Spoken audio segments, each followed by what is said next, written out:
Well, ladies and gentlemen, after last episode and an absolute battering by Manchester City, we're back today to try and get ourselves back up the league, starting with a match against Chelsea. Welcome back, or welcome if you are new to this series, to our 5-year Manchester United rebuild.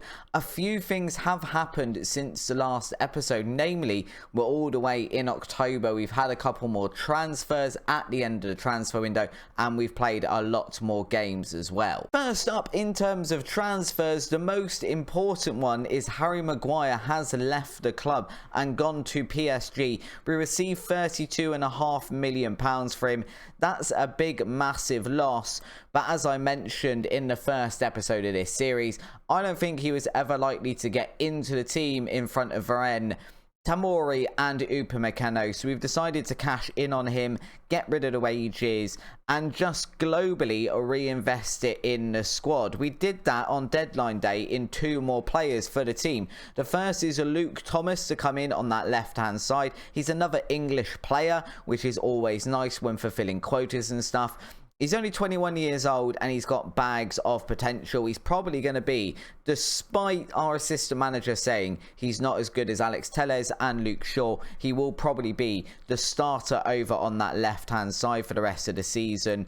And then our second player we bought in on deadline day was Tielemans. We only paid £17.5 million for him, which I think is a little bit of a steal, if I'm honest, to get him from Leicester. He was on the transfer list. You can see his value here already, 52 to 65 million. So we got a really good deal there. And I think he's going to be a really good player in that central midfield partnership with Ward-Prowse. The second thing that's happened, we've had to change tactic. We've dropped back to a 4-3-3, which was the secondary tactic we were training anyway. The 4-2-3-1 was just leaving us way too open, and as much as I want to be an attacking team, I do want to do it without conceding loads of goals like we did against Manchester City. So we've gone with something like this, which is very similar with a few minor tweaks to what we were using in the Hertha Berlin save, if you watched that as well. In terms of results then, we've played through a lot more games. The last result on the channel was the 6-0 loss to Manchester City. Since then, we've been on a much improved run of form as the squad get to know each other, and directly after that, we changed to a 4-3-3 as well. We can see we beat Liverpool 2-1 in the Carabao Cup third round. The last match we lost was West Ham in the league, 3-2.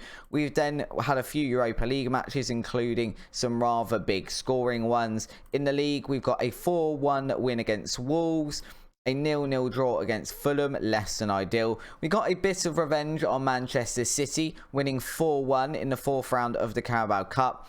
And then the last few games are a 4-0 win against Southampton, a 4-0 win against Brentford, a 0-0 draw against Arsenal, and then more Europa League shenanigans. Today we're going to be seeing the Chelsea match and the Crystal Palace match in the league.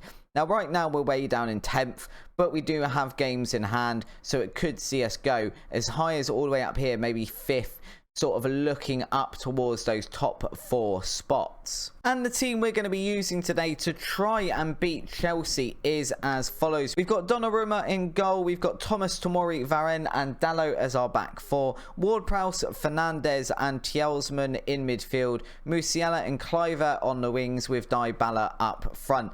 I am a little bit worried about Musiala because he's been in absolutely fantastic form. But we did promise him that he could play as a central attacking midfielder with an advanced playmaker role. And I'm a little bit worried at some point he's going to get annoyed that we're not playing him there.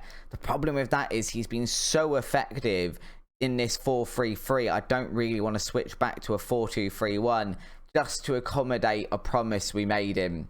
So we're going to have to grin and bear that when it does inevitably come up, probably around the January transfer window. Those sort of promises tend to be the ones that then come up and go, hey, we're in the transfer window. You haven't played me correctly. I want to leave, even though I only joined 6 months ago. So we'll have keep a close eye on that one, I think, is the policy we're going to have to take here.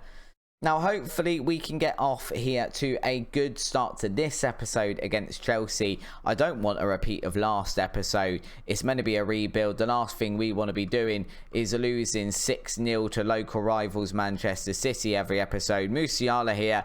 That's what I'm talking about over on that left-hand side. He is dangerous cutting in. He will make opportunities for other players. He will get shots away himself.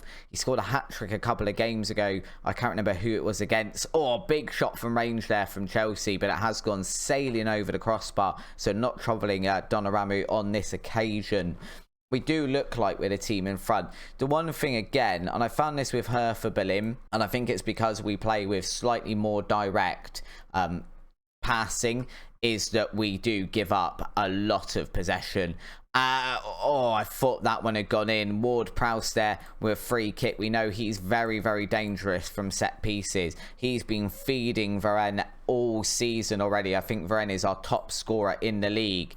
And the majority of that is off of free kicks and off of corners from Ward-Prowse, who just absolutely feeds them to his head and he just slots them away. He's a good player in the air, and Ward-Prowse will feed those sorts of players. That's part of the reason we brought him in. Part of the reason he is very, very good in midfield, but also it's amazing to have that set piece specialist in a team.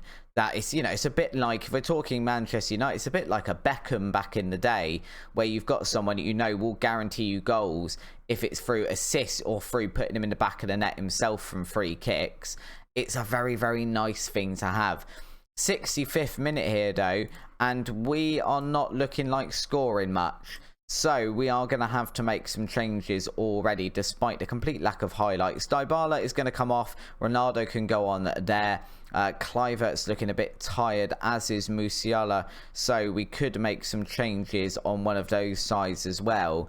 But unfortunately, due to injuries, we don't really have a lot that we can bring on. So I think it's just going to be a case of who gets tired the quickest now in the match, that we sort of go, yeah, you're really going to have to come off or we're going to injure you. We have got a lot of injuries in the squad. You can kind of see that from the team we're playing and the bench. Rashford is out. Over on the right hand side, Max Aarons is out as well, where Upamecano, Tomori and Varane are all just coming back from injury. We had our 3 main centre backs all injured at one point, so I don't feel like we'll need Maguire, and then everyone got injured, and to be honest, we could have done with him. A Chelsea corner here then. Can we clear this one? It is cleared from Varane. Jorginho going to run after that one. Can we close them down? Can we press a little bit and hopefully build a counter-attack here? Emerson pumping that one forward, but it's cut out by Dalot. And now Ward-Prowse with a big ball forward for Ronaldo to run onto. Can he do anything? He is in the box, holding up the ball here. Musiala into Fernandes. Fernandes cannoning that one home to put us 1-0 up against Chelsea with about 10 to 15 minutes with additional time left.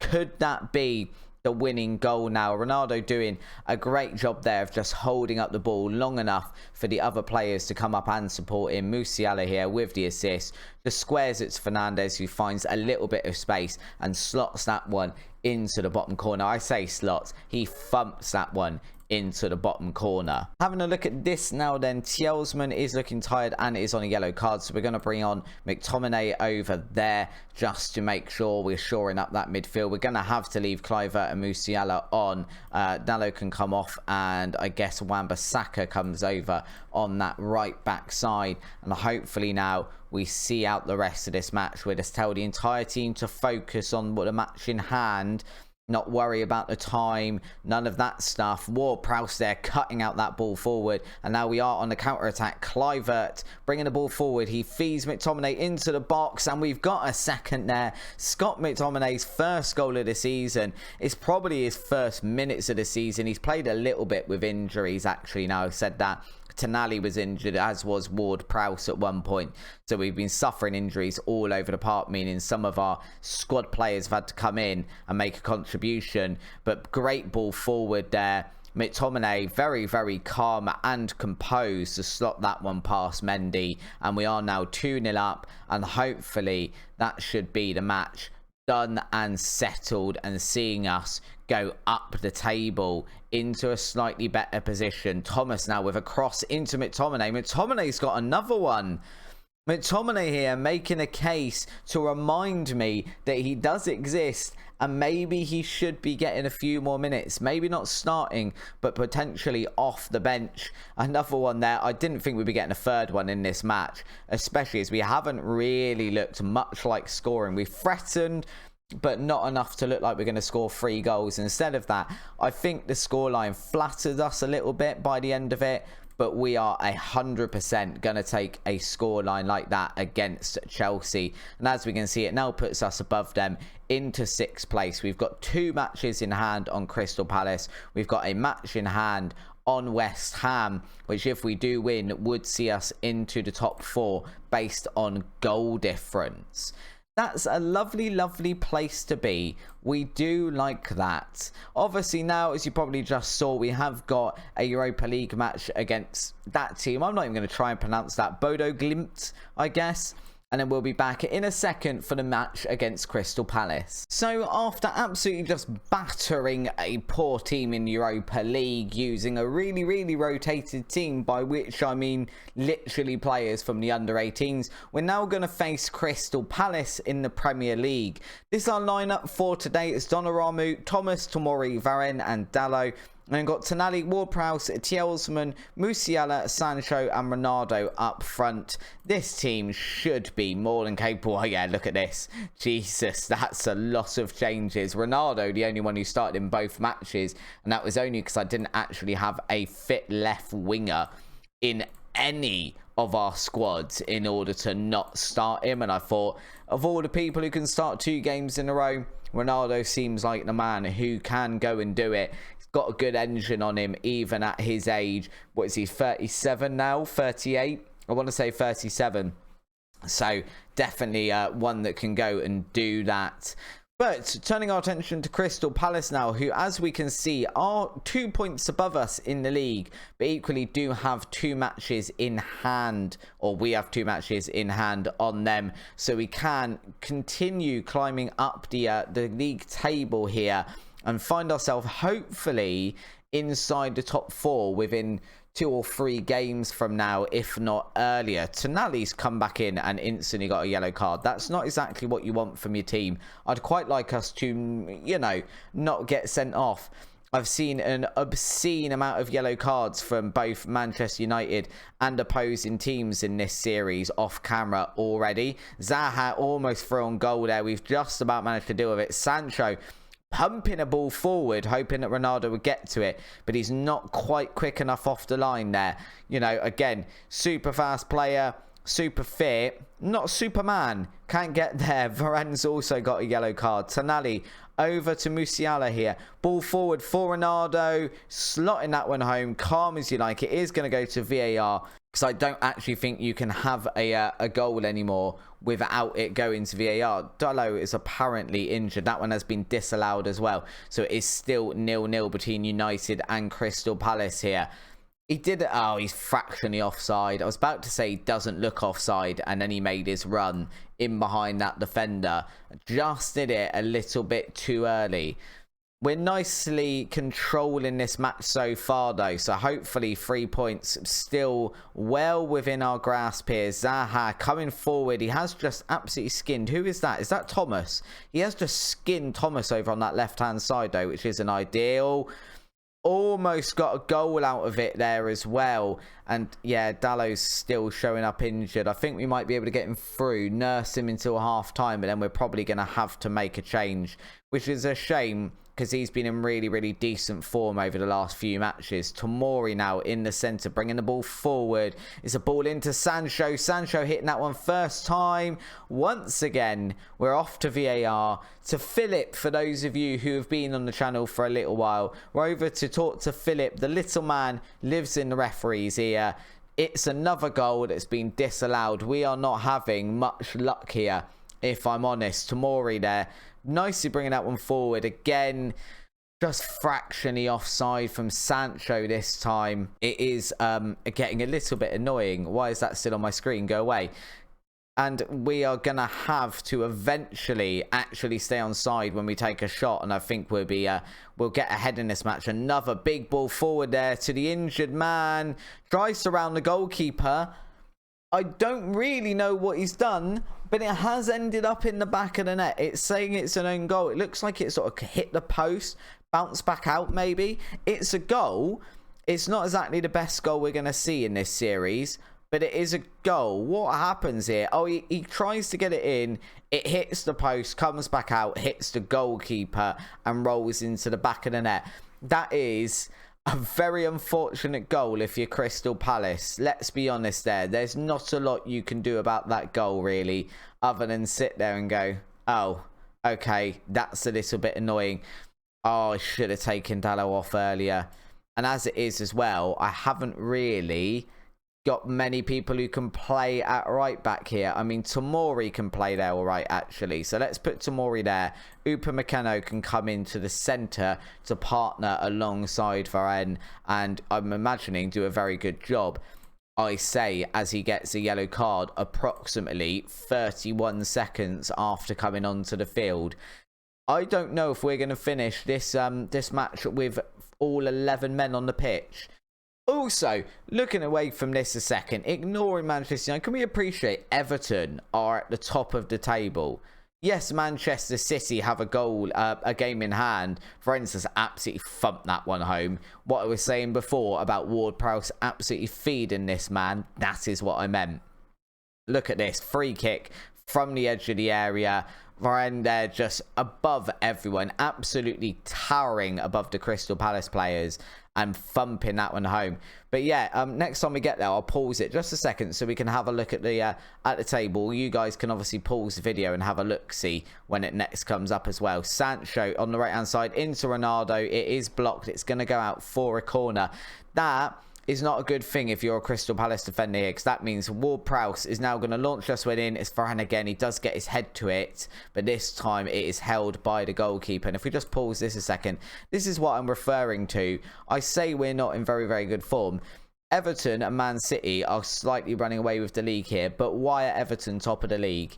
In what world are Everton in good enough form to be top of the league? It doesn't make any sense to me, but there you go. Welcome to Football Manager, where weird things do happen. Musiala is going to have to come off. Kluivert can come on. Actually, do we bring Kluivert on? Yeah, because Ronaldo's looking pretty tired as well, and also not doing a lot. So Dybala is going to come on instead of Ronaldo, and that will be our 3 switches. I hope I haven't done those too early, and we're not about to get a red card or an injury in this match, because that would be quite unfortunate. Ward-Prowse instead with another corner. This time it doesn't find any red shirts. Varane is going to come out, gather this one up and try and launch a counter-attack. Upamecano, Ward-Prowse, who is there after taking that corner, back to Thomas. We're just keeping hold of the ball, trying to build another attack slowly. Kluivert now on the ball. Can he get a cross in? He does, into Dybala, heads that one, but it just finds the first Crystal Palace defender who heads that one away easily, although we've nicked it back almost instantly. Tjelsman into Kluivert now, crossed in, it's fallen to Dybala. Couple of blocks is there, making us meaning we don't manage to actually convert one of those chances after it playing pinball in the box. But never mind, it's all good. We are 2-0 up. We are coming to the end of the match. And now it is full time. We've done our jobs today. We've gone out. We've won the match. One of them's an own goal, but we've absolutely dominated it. It does bring us up into 5th place. We've got a game in hand on West Ham here, which would take us up to 26 points just in behind Wolves. And we also have a game in hand on them. So we could go up to 29 points. I mean, it would put us 3 points behind Manchester City. It would also mean that they have a game in hand, but we can catch up is my point here. We are able to go and do it. We're able to go and do it. Now it's just going to be a case of going to do it. We've got a few more matches. We've obviously got a couple of friendlies in here as well. We're playing against Borussia Dortmund and Bayern Munich because of the Qatar World Cup, which is happening this year. But then I think the next match we see on the channel is possibly this match against Wolves. So we'll just have the one match. We'll do the match against Wolves and we'll have a look at any transfers we do and maybe do deadline day in the January transfer window. I still think there's some players that need to leave the squad and maybe some new players that need to come in for us to be entirely happy with what we've got and build for the future and continue this rebuild. So if you have enjoyed today's episode and seen some points put on the board for Manchester United, then please do drop a like down below and subscribe to the channel if you haven't already. We're trying to get to 2,000 subscribers before the launch of FM23. It's a few months away and we're well on track to do that. But if you haven't subscribed already, hit the button now, join the channel. It'd be very, very much appreciated. Until next time though guys, thank you very much for joining me today. Check out the video that's on the screen now and I'll see you over on the next one as we continue rebuilding Manchester United. Bye bye.